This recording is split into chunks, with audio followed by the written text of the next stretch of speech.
নিরাপত্তারক্ষী থাকলে কিন্তু এরকম হতো না। অরক্ষিত এটিএম পর পর পর পর প্রচুর পরিমাণে আমাদের কাছ থেকে ব্যাংক চার্জ করে শয়ে শয়ে টাকা প্রতি বছর, আর আমি আপনি এটিএমে গেলে আতঙ্কে থাকবো? দেখুন,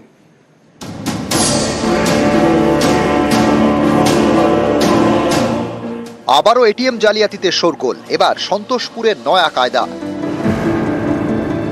জালিয়াতদের জোড়া ফলা, মেশিনে কার্ড ক্লোরিং ডিভাইস, এটিএম বুথে লাগানো ব্যাংকের টোল ফ্রি নাম্বার বদল।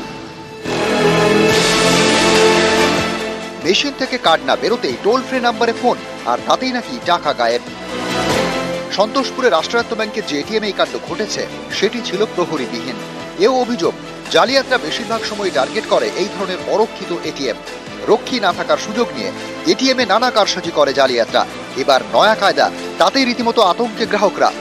এখানে যদি কেউ থাকে না রাতের বেলা, আমাকে ধরেন কেউ ধরলো, ধরে আমার এটিএম কার্ড থেকে পিন নিয়ে আমার টাকা পয়সা সব উঠিয়ে নিয়ে চলে গেল, তখন তো কিছু করার থাকবে না। আমার নতুন নতুন স্ক্যাম হচ্ছে, কি করা যাবে? এখন সরকারকে দেখতে হবে এগুলা। প্রত্যেকটা এটিএম এর সামনে কিংবা তার ওইখানে একজন গার্ড সবসময় থাকা উচিত। এটা গভর্নমেন্টের কাছেও আশা করি, বা ব্যাংক ম্যানেজার কিংবা তার যে পরিচালনা কমিটি থাকে তাদের কাছে এটা আমি আশা করি।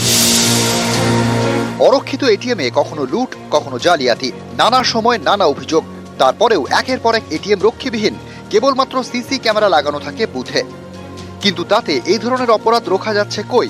তাহলে কেন এটিএমগুলিতে নিরাপত্তা রক্ষী রাখা হবে না, উঠছে প্রশ্ন। আজকে সমস্ত ব্যাংক তারা সচেতনভাবে একটা সিদ্ধান্ত নিয়েছে যে নিরাপত্তা রক্ষী নিয়োগ করব না, তাদের জন্য খরচা করব না। খরচা কামাবার জন্য তারা ভাবছে যে শুধুমাত্র সার্ভেলেন্স ক্যামেরা বসালেই, সিসিটিভি বসালেই গ্রাহকরা তাদের নিরাপত্তা থাকবে। আমার মনে হয় গ্রাহক সুরক্ষা সুনিশ্চিত হচ্ছে না এবং গ্রাহকের স্বার্থ বিঘ্নিত হচ্ছে। এর জন্য দায়ী সরাসরি সরকারের পলিসি। ব্যাংকগুলি, রাষ্ট্রায়ত্ত ব্যাংকগুলি তো আর কেন্দ্রীয় সরকারের যে অর্থমন্ত্রকের বাইরে নয়, তো অর্থমন্ত্রকও সরাসরি দায়ী। এই যে সাধারণ মানুষরা আজকে তাদের টাকা, কষ্টার্জিত টাকা বেরিয়ে যাচ্ছে, এর জন্য দায়ী ব্যাংক কর্তৃপক্ষ। অনেকেই বলছেন এটিএম এর জন্য গ্রাহকদের থেকে বছর বছর টাকা নেয় ব্যাংক, তারপরেও কেন নিরাপত্তা রক্ষী থাকবে না? কেন এভাবে জালিয়াতদের খপ্পরে পড়তে হবে গ্রাহকদের? এই সমস্ত কাস্টমার খুব একটা টেক সেভি নয়, খুব একটা জানে না, তাদের কিন্তু যেখানে সিকিউরিটি গার্ড নেই সেই সব এটিএম কিন্তু অ্যাভয়েড করা উচিত। যেটা আমি বারবার বলবো যে ওখানটাতে ঢুকে দেখা উচিত যে এটিএমটা কোনোভাবে কোনো আঠা কিছু ওখানে আটকে আছে কিনা, ওখানে একটু লুজ আছে কিনা যেখানে কার্ডটা ঢোকানো হচ্ছে, বা একটু ওরকম কালারটা চেঞ্জ কিনা, পুরো এটিএমটা পুরনো ওইটা নতুন টাইপের দেখাচ্ছে। তো এইগুলো না রেড ফ্ল্যাগ অ্যাকচুয়ালি গ্রাহকের জন্য। তো এরম যদি হয়, সঙ্গে সঙ্গে একটা ওই নিকটবর্তী ব্রাঞ্চে বলা উচিত যে এখানে কোনো গন্ডগোল থাকতে পারে। সব রকম ভাবে সতর্ক থাকলেন, কিন্তু তারপরেও যদি মনে হয় জালিয়াতদের ফাঁদে পড়ছেন, তখন কি করবেন?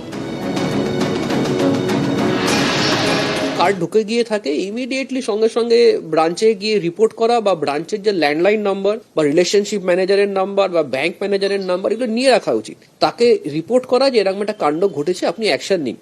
কার্ডটা যদি ব্লক হয়ে যায় তাহলে কিন্তু আর কিছুই হওয়ার সম্ভাবনা নেই। উল্টো আরেকটা করা যেতে পারে, নেট ব্যাংকিং এ ঢুকে আমি যদি কার্ডটাকে ব্লক করে দিই, তাহলেও কিন্তু আমাকে ওখান থেকে টাকা আর বেরোবার কোনো উপায় নেই। তো এইগুলো ইমিডিয়েটলি করা উচিত। আর যদি কোনো কারণে টাকা বেরিয়ে যায়, তাহলে ওই প্রসেসটা 1930-তে ফোন করে অ্যাকনোলেজমেন্ট নাম্বার নাও, সেটা নিয়ে পুলিশের থানায় চলে যাও, সাইবার সেলে, সেখানে গিয়ে জিডি নাম্বার নাও। এই দুটো নাম্বার নিয়ে গিয়ে ব্যাংকে একটা চিঠি লেখো, বা ওখানে একটা ফিজিক্যাল চিঠি দাও যে আমার টাকাটা রিভার্স করো। যদি এটা না হয় তাহলে আরবিআই এর যে কমপ্লেইন নাম্বার আছে, হ্যাঁ, অম্বুডসম্যান যে নাম্বারটা আছে, সে ওখানে আরবিআই তে কমপ্লেইন করে যে আমি ঠিকমতো সাপোর্ট পাচ্ছি না ব্যাংকের কাছ থেকে, ইমিডিয়েট ব্যাংক অ্যাকশন নিয়ে নেবে। নিউজ 18 বাংলা।